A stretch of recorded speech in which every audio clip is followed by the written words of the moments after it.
I've dealt with lots of strange people in my life. Well, I'm a clinical psychologist, and that isn't to say that everyone that I've dealt with was strange, because that's not the case.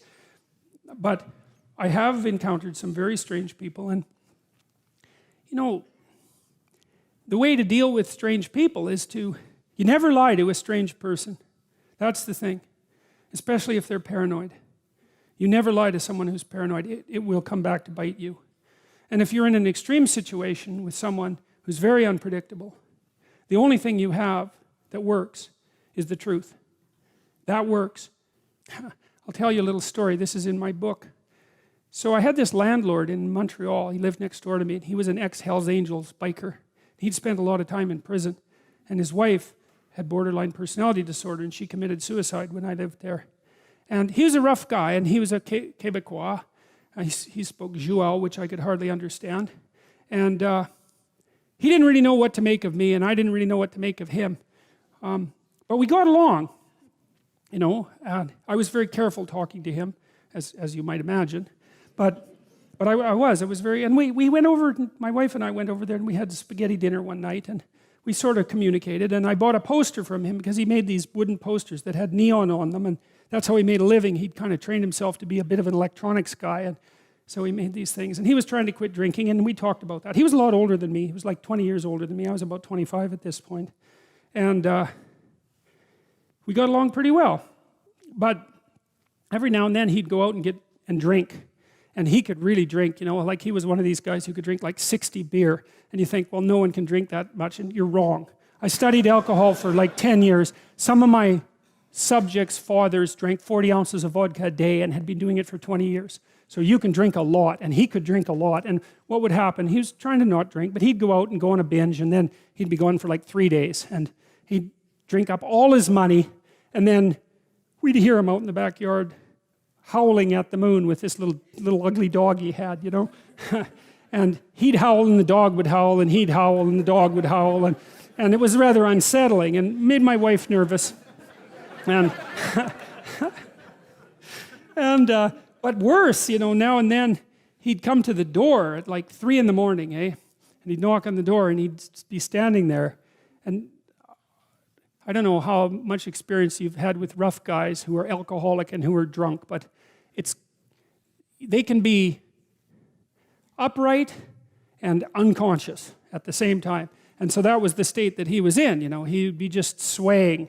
And he'd ask me if I would like to buy his toaster or his microwave, because he needed some money to keep drinking. And you know, I didn't really want to buy his toaster or his microwave, but when the ex-Hells Angel, Joual speaking, 60 beer drunk Quebecois biker shows up at your door at 3 in the morning and offers to sell you his microwave, the easiest thing is to say, I really need a microwave.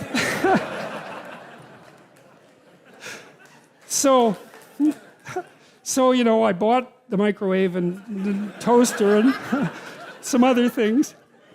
But then my wife talked to me, and she liked my landlord, you know. Even though she was afraid of him, she liked him. And she said, you can't buy any more appliances because it's not good for him. And I thought, that's an interesting problem. You know, so what the hell am I going to do about this? Because no, I don't want to buy your microwave. It just doesn't seem to be the right answer at 3 in the morning. So one time he took me out on his 750 Honda, and he put me on the back of it. He wanted to show me his lair, I guess, his hangouts. And I got his wife's helmet on, but it didn't fit. It just sit on the top of my head. And he said, I got on the bike, and he said, if the cops chase us, we're not stopping. and then away we went. And we went to these bars downtown on Saint Laurent. They were very rough places. And he got into like 4 fights that night because he was a rough guy, you know, and these kind of punk guys would come up to him and sort of challenge him and act stupidly around him, and he was very skeptical. And if you were acting stupidly around him for any length of time, he'd just hit you because he felt that that's what you deserved, and perhaps he was right, you know. So I had first-hand opportunity to observe him. So anyways, he, sure enough, about a week or 2 after we had this conversation, he showed up at the door, knock, knock, knock, you know. I opened the door, and he was standing there, you know, with his eyes kind of half closed, and he was swaying. And he had, I don't remember what the appliance was this time, but he wanted to sell it to me. And I said, Paul, I can't buy this. I'm not going to buy this because I know you're trying to quit drinking. And if I give you this money, then you're going to go and drink it up. And it's not going to be good for you. And what else did I tell him? I think I told him as well that this whole thing of him coming to my house at like 2 in the morning was scaring my wife, who he liked, and that it had to stop. And believe me, man, I was thinking about what I was saying.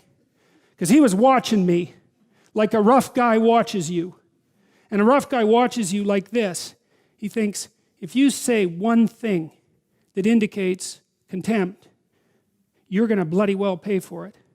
And so I was finding my words like, you know, I was crossing a swamp and trying to look for the rocks underneath the surface. And I said what I had to say very, very carefully. And he looked at me for about 15 seconds. And that's a long time to be looked at 3 in the morning. And he left. And he never came back to sell me anything again. And we got along fine. But that's a good illustration of this issue with regards to truth and success in the strange land, because I was in the strange land when I was talking to my neighbor, my landlord then, and I managed to say what was true carefully enough, so despite the fact that he was a very violent person, and that he was a very intoxicated person, and that he had every reason to be suspicious of me, and we couldn't communicate very well, and I didn't do what he wanted, that he took it, and he left, and there was no problem, and life went on just fine after that. And so, we don't want to underestimate the utility of establishing this bounded relationship with the ideal and attempting to live with some nobility in truth while aiming at the highest ideal. There's nothing about that that's anything but strengthening and positive. And it's exactly what you need to set against the catastrophe and uncertainty of life.